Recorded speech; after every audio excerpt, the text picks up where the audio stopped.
Le parfum Terre de France, 100% des bénéfices au service de notre pays, présente... Ici Sud Radio. Les Français parlent au français.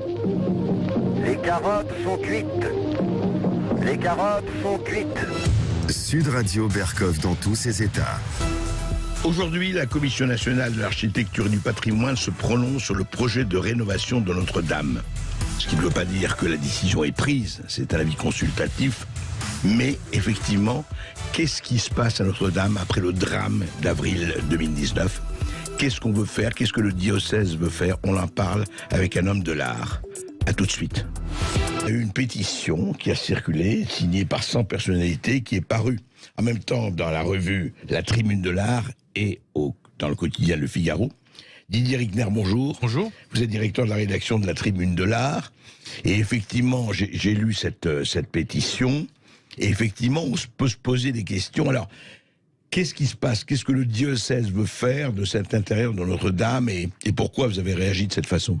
Alors, le diocèse veut, entre guillemets, profiter de l'incendie et de la restauration, mais profiter de l'incendie, déjà, c'est un peu choquant pour rénover et surtout transformer Notre-Dame. Donc, il y a eu une première bataille qui était celle du toit de la cathédrale avec la flèche. Le diocèse n'avait pas vraiment son mot à dire, c'était plutôt à l'État de décider de ce qu'il fallait faire. Oui. On a eu peur, on s'est battu pour que Viollet-le-Duc et le classement monument historique de la cathédrale soit respecté. On a gagné. Là, maintenant, il y a deux autres fronts qui s'ouvrent. Alors, il y a le premier, il y en a deux, je parle très rapidement, mais c'est important aussi. Oui. Le square Notre-Dame, le square Jean 23, pardon, derrière la cathédrale, auquel la mairie veut s'attaquer, alors que c'est un jardin important du 19e siècle. Oui, le grand jardin derrière. Qui est magnifique, on n'a vraiment pas y touché, celui-ci. Là, il y a des inquiétudes. Et puis, actuellement. Qu'est-ce qu'il veut faire, juste un mot sur la mairie de Paris ? Elle veut réinventer tout cela, et donc elle a lancé un concours pour qu'on propose des choses. Mais il n'y a rien à proposer dans ce jardin, qui est parfait, qui était un des rares jardins bien entretenu par les mairies de Paris. Il n'y en a pas tant. Celui-ci est en bon état. Et on ne sait pas ce qu'on va faire. On ne sait pas encore, mais on est très méfiant. La deuxième chose, donc, c'est l'intérieur de la cathédrale. L'intérieur de la cathédrale. Alors là, c'est le diocèse qui. Faut savoir que en France, les cathédrales appartiennent à l'État. Le diocèse est affectataire, le clergé est affectataire, et donc il a un certain nombre de possibilités de bouger les choses, en particulier sur le mobilier. Il peut éventuellement le bouger dans une certaine mesure. Mais n'oublions pas que la cathédrale est classée monument historique. Est-ce qu'il veut ? Alors en fait, il réinvente. Ce qui est très choquant, c'est que finalement, on va bouleverser tout cela parce que le diocèse a décidé de réinventer une liturgie. Alors je ne me place pas du point de vue liturgique, je ne suis pas, je suis catholique non pratiquant, je ne suis pas du tout dans ce cadre-là, je suis dans le cadre du patrimoine. Mais il réinvente en mélangeant un petit peu quelque chose qui a existé dans les années 60-70 à la suite de Vatican II, qui a occasionné en France, on le sait très peu, mais une vague de vandalisme du clergé extraordinaire. On a détruit les hôtels, on a détruit les chaires, on a détruit les tables de communion, etc. Après Vatican II. Voilà, après Vatican II. Vatican II a fait une vague de vandalisme extraordinaire. Et là, on veut reprendre un petit bout de ça et on le mélange avec une nouvelle liturgie créée en grande partie par Gilles Drouin, le père Gilles Drouin, qui est chargé de cela. Mais ça se traduit comment alors du point de vue ça se traduit l'architecture, du patrimoine, de la décoration. Ça se traduit plutôt dans la décoration que dans l'architecture.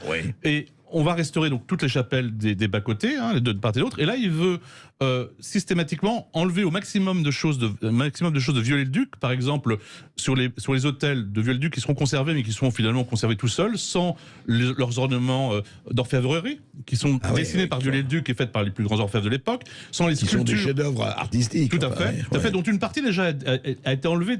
Il faut les remettre, au contraire, plutôt que de les enlever, ceux qui restent. D'accord. Les sculptures des hôtels font partie de l'hôtel. On veut les enlever de l'hôtel. Et là, déjà, il y a un vrai problème parce que ce sont des sculptures qui sont protégées monuments historiques à leur emplacement. C'est immeuble par destination, comme on dit dans le jargon technique de la protection du patrimoine. Oui, on n'a pas le droit de les enlever. Enfin, normalement, non. On les a un petit peu enlevés déjà. Il y en a certaines qui ont déjà été enlevées, mais plutôt que d'enlever les autres, il faut les remettre. Donc on veut enlever les confessionnaux dessinés par Viollet-le-Duc. Alors que déjà dans les années 60, toujours dans les années 60, on avait nettoyé les murs, c'est-à-dire qu'on a enlevé les peintures murales qui étaient assez simples, mais qui étaient sur les dessins de Viollet-le-Duc, ce qui était déjà un scandale, puisque c'était protégé. À l'époque, c'était passé comme ça. Et là, on veut encore plus enlever du Viollet-le-Duc. Viollet-le-Duc également avait fait une grande couronne de lumière à la croisée du transept, un grand lustre dessiné par lui, que Monseigneur Luciger avait enlevé il y a quelques années et on l'a envoyé à Saint-Denis, je ne sais pas pourquoi, ça doit revenir en place. Donc il faut au contraire, plutôt que enlever Viollet-le-Duc, le remettre. Il faut... Surtout que Viollet-le-Duc lui-même avait suivi la tradition. Alors, Viollet-le-Duc, il voulait reconstituer un Moyen-Âge qui n'a pas forcément existé. Alors on lui dit, mais oui, mais Viollet-le-Duc, justement, il avait tout bouleversé, donc on peut le faire aujourd'hui. Mais sauf qu'entre-temps, on a inventé la protection du patrimoine, on a classé la cathédrale.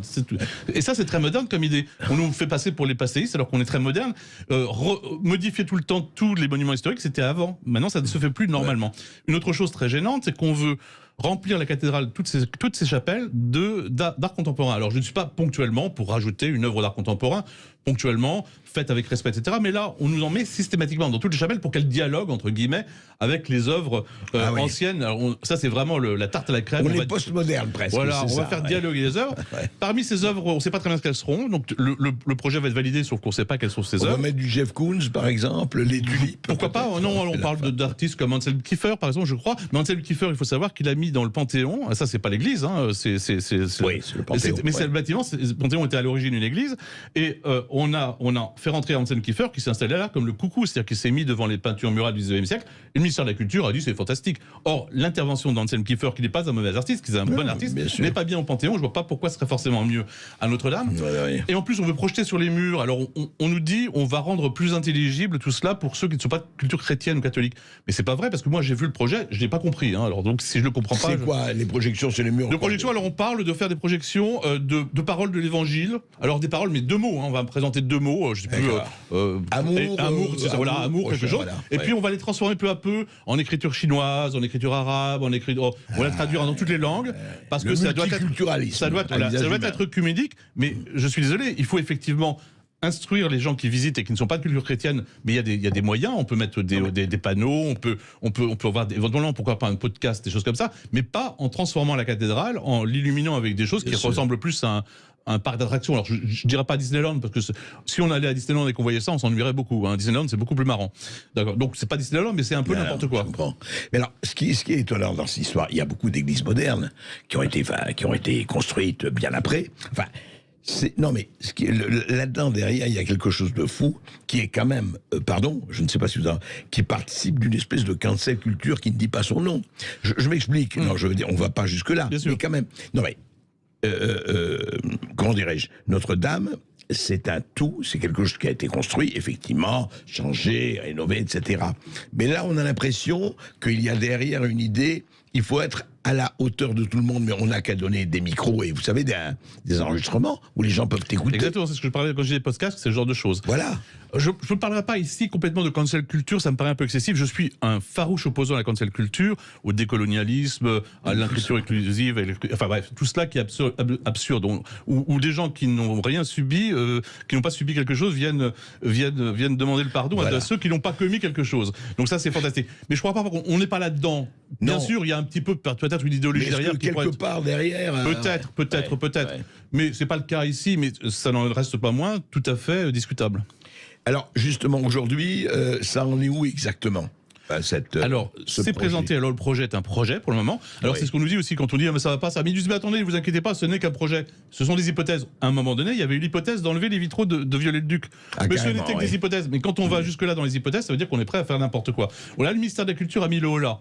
Donc, actuellement, là, ce qui se passe, c'est que ce matin, je ne sais pas si c'était terminé ou non la séance, c'était discuté en Commission nationale du patrimoine et de l'architecture, qui est un avis consultatif pour le ministère de la Culture. D'accord. Le ministère de la Culture qui a déjà dit c'est fantastique, hein, qui a déjà dit on n'est pas opposé à tout ça. Je sais que le président de la commission, qui est quelqu'un de très respectable, que j'apprécie beaucoup, qui est Albéric de Montgolfier, un sénateur qui aime le patrimoine, a quand même dit oui. En gros, il a laissé entendre que c'était déjà fait. Non. Alors déjà, ils vont dire quoi? Ils vont pas dire oui ou non. Ils vont dire oui avec peut-être, etc. De toute façon, cet avis n'est que consultatif. Après, le ministère de la Culture a son mot à dire, l'État a son mot à dire. Mais qui décide, in fine? Alors, c'est plutôt le ministère de la Culture. Mais évidemment, derrière, je sais, et ça, j'ai des sources, c'est certain, enfin, pas c'est certain, j'ai des sources certaines, comme quoi le président de la République regarde beaucoup ça parce qu'il n'a pas eu sa flèche contemporaine, ça le fausse un peu. Il veut marquer son temps. Et ça, c'est clair qu'il est assez favorable à cela. Le ministère de la Culture est un peu absent parce qu'il a toujours allé dans le sens du vent. Il ne va pas être là vraiment pour défendre le patrimoine. On sait qui décide. Voilà. En fait. Donc voilà.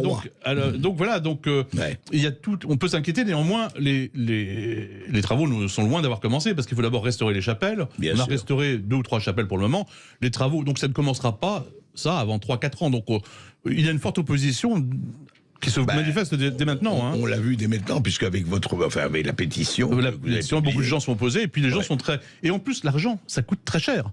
Donc le diocèse, je crois, va avoir à rembourser des victimes, donc il va faire un fonds d'indemnisation des victimes qui va coûter très cher, et là on va rajouter plusieurs millions. Alors ce qu'on fait, on dit, c'est pas grave, on va demander aux fidèles. Mais est-ce que les fidèles vont payer, vont donner de l'argent en plus, parce que c'est pas là. S'ils ne sont pas d'accord. Voilà, la souscription d'origine n'est pas faite pour ça. Mais est-ce que les fidèles vont vraiment donner pour ça, pour que l'Église expérimente une liturgie à Notre-Dame? Je ne suis pas certain que ce soit l'endroit où il fallait le faire. Oui, est-ce que Notre-Dame est le territoire idéal pour un champ d'expérimentation? Pas du tout, justement, je pense que non. Merci beaucoup, Didier Rigner. On suivra tout ça avec vous. Et on verra un peu, mais Notre-Dame, s'il vous plaît, conservez-la. Apprenez aussi, conservateur, ce n'est pas être passéiste, c'est être conservateur. Et doit-on reconstruire Notre-Dame à l'identique ou changer quelques petits détails comme on l'entend? Vous nous appelez au 0826 300 300, vous aurez la parole à partir de 13h15.